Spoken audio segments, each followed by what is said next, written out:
दिन रात हमारे जवान कुर्बानियां दे रहे हैं। मैं अपनी नई नस्ल को आज ये बता देना चाहता हूं कि सुनो, माई न्यू जनरेशन, मेरे नए जो नौजवान आज दुनिया के ऊपर आंख खोली है, जिन्होंने मुसल्लह अफवाज पाकिस्तान के इस्तेहकाम की अलामत है। बच्चों तुम बच्चों का ताबनाक मुस्तकबिल अगर है तो वो इन मुसल्लह अफवाज की वजह से है।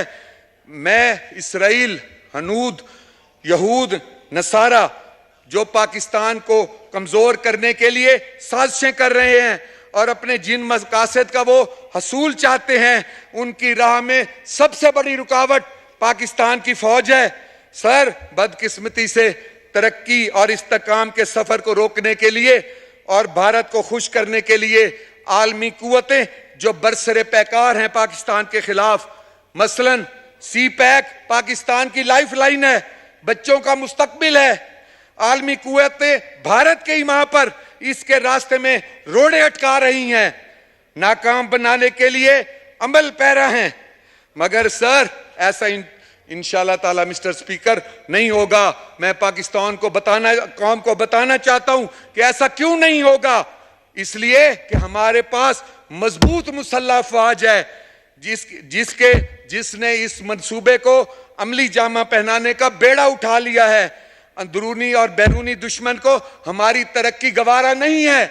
इसमें अंदरूनी दुश्मन कौन है आप जानते हैं अच्छी तरह। जिसने सी पैक को पिछले 4 सालों में रोका वो कभी पाकिस्तान का दोस्त नहीं हो सकता। जिसने सर यहां पे एक लंदन में एक यहूदी इलेक्शन लड़ रहा है और एक पाकिस्तानी सादे खान लड़ रहा है, जिसने यहूदी को सपोर्ट किया, वो कभी पाकिस्तान का पैट्रियट नहीं हो सकता। सर, दुश्मन सर जो है वो हमारी तरक्की उसको गवारा नहीं है। मुसल्लह अफवाज पर हमला आवर है और आज हमारे चंद नादान नौजवानों और खवातीन को बहला फुसला के वो ये कर रहा है। Sir, social media, electronic media, international forum मुसल्लह अफवाज के खिलाफ प्रोपोगंडा और आलाकार जो बना हुआ है, हमारी नई नस्ल जो है सर, उसको होश के नाखुन लेने चाहिए। सर, कल खान साहब ने, मैं आप एक बात बड़े अफसोस से कहना चाहता हूं कि जमान पार्क में 9 मई के हंगामे के लिए खान साहब ने वहां पे गायबाना नमाज जनाजा का इनकाद किया।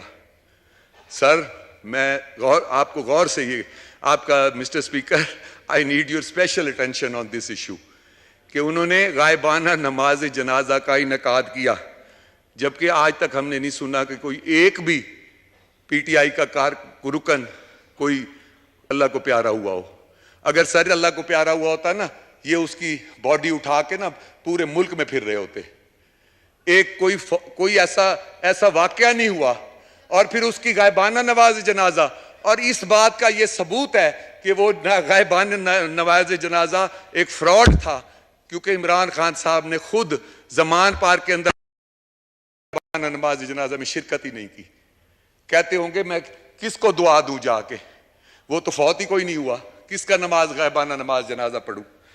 तो वैसे भी अगर कोई ऐसा होता भी सही, तो मैं उनके जो हैं फॉलोअर्स उनको ये बताना चाहता हूं कि जो तुम्हारे गायबाना नमाज जनाजा में नहीं आता, वो तुम्हारा लीडर कैसे हो सकता है। वो यहूदियों का लीडर तो हो सकता है, इंडियन का लीडर तो हो सकता है। सर, हमारा फैसला वक्त ने सच साबित किया। हम 20 मुजाहिदों का फैसला, आमतौर पर हमारी ये बात बहुत से लोगों पे भारी पड़ती है। हमारे 20 लोगों का फैसला आज मुल्क और कौम पे ने साबित किया इस वक्त ने कि वो हमने उस वक्त भांप लिया था कि ये इदारों के दुश्मन हैं, ये पाकिस्तान के दुश्मन हैं। हमें समझ आ गई थी, हमने इसलिए छोड़ा। अगर हम उस वक्त अदम एतमाद कामयाब ना करवाते तो अगले 11 साल ये जाने वाले नहीं थे। और इनकी ये डील थी कि पाक फौज को दीवार से लगाकर हम एटम बम भी उनके हवाले करेंगे। आज पाक फौज को सलाम है, लेकिन सर हम 20 भी मुजाहिद हैं, हमें गालियां दी गई, हम बारे में बातें की गई, हमारे घरों पे हमले किए गए।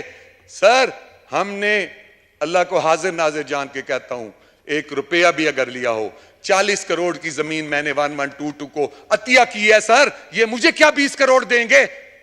ये मुझे क्या 20 करोड़ देंगे? आज मैं वहां पे 1122 सेंटर बन रहा है मुल्तान के सिविल सेक्रेटेरिएट के सामने, मैं मौके पे दिखाता हूं। अगर ये झूठ हो तो मैं सियासत छोड़ दूंगा। हमने सर इनको सिर्फ इसलिए हटाया है कि ये इस मुल्क को तबाह करने के एजेंडे पे आए थे। खुद पर इल्जाम लगाए सर। इस बंदे ने दुश्मन का आलाकार बनकर अपने सियासी कारकुनों की तरबियत की है सर। यही वजह है कि 9 मई को इमरान खान की गिरफ्तारी के बाद मुनज़्ज़म साजिश के तहत मुल्की इदारों और हसास तनसीबात पर हमले किए गए। इससे कौन खुश हो सकता है? सिर्फ भारत ही इससे खुश हो सकता है। पाकिस्तान के लिए दुख और अफसोस भरा ये लम्हा है सर, इस अवान के जरिए। और जैसा कि आप जानते हैं कि इसी अवान में आपकी इजाजत से मैं नाम लूंगा, हमारे स्पीकर नेशनल असेंबली की इजाजत से मैं ऑन रिकॉर्ड ये लाना चाहता हूं, और ख्वाजा आसिफ साहब की इजाजत से मैंने यहां यूनानिमस करारदाद फौज के हक में पेश की थी जब हमारे नए army chief presented in this house a resolution for Pak Army और उसके लिए यूनानिमसली पास किया गया। मेरे स्पीकर साहब ने इसमें सपोर्ट किया और ख्वाजा आसिफ ने मुझे इसके लिए सपोर्ट किया था। आज के दिन मैं उसका शुक्रिया अदा करना चाहता हूं सर। मैं आप आखिर में एक आखिरी बात करके, मुझे समझ आ गई सर, मैं इजाजत लेना चाहता हूं कि सर मेरी जब भी कोई तकरीर शुरू होती है, मेरी तकरीर के शुरू में भी गरीब होता है, मेरी तकरीर के आखिर में भी गरीब होता है। इसलिए सर कि वो गरीब जो सुबह को मजदूरी करने जाता है और शाम को वापस आता है, पहले उसकी मजदूरी नहीं लगती थी सर, तो वो कहीं से उधार उठा के भी गुजारा कर लेता था, लेकिन वो भूखा सोता है सर, उसकी बददुआ अर्श पे जाती है।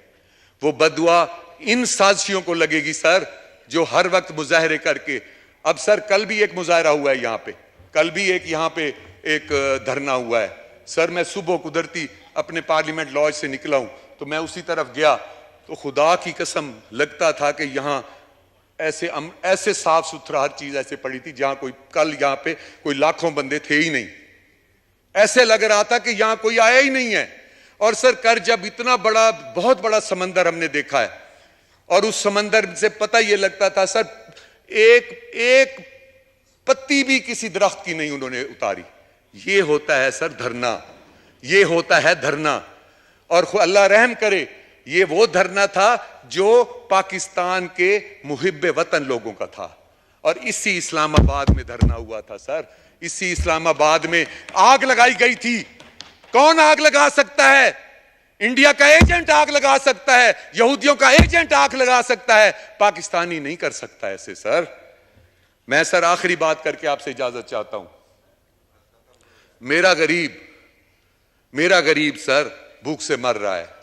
मैं हाथ जोड़ के अपील करता हूं, पीडीएम से मैं हाथ जोड़ के अपील करता हूं, तमाम सियासी जमातों से, और अगर इमरान खान साहब एजेंट नहीं है यहूदियों के, एजेंट नहीं है इंडियंस के, तो मैं उन्हें आज चैलेंज करता हूं कि वो इलेक्शन के लिए ना बैठे, क्योंकि हर इलेक्शन के बाद महंगाई बढ़ जाती है। वो चार्टर ऑफ डेमोक्रेसी के लिए बैठे पीडीएम के साथ और 10 साल का चार्टर ऑफ डेमोक्रेसी बनाएं बैठ के, और ऐसा चार्टर ऑफ डेमोक्रेसी हो जिस तरह आर्मी के मामलात को कोई इंटरफेयर नहीं करता, उस 10 साल की चार्टर ऑफ डेमोक्रेसी को no one should interfere in that. और सर आखिरी बात कि मैं गरीब के लिए 2018 की रेट की आपसे रिक्वेस्ट करता हूं कि उस चार्टर ऑफ डेमोक्रेसी में 2018 के आटा दाल घी चीनी के रेट दिए जाएं। And sir at the last I thank you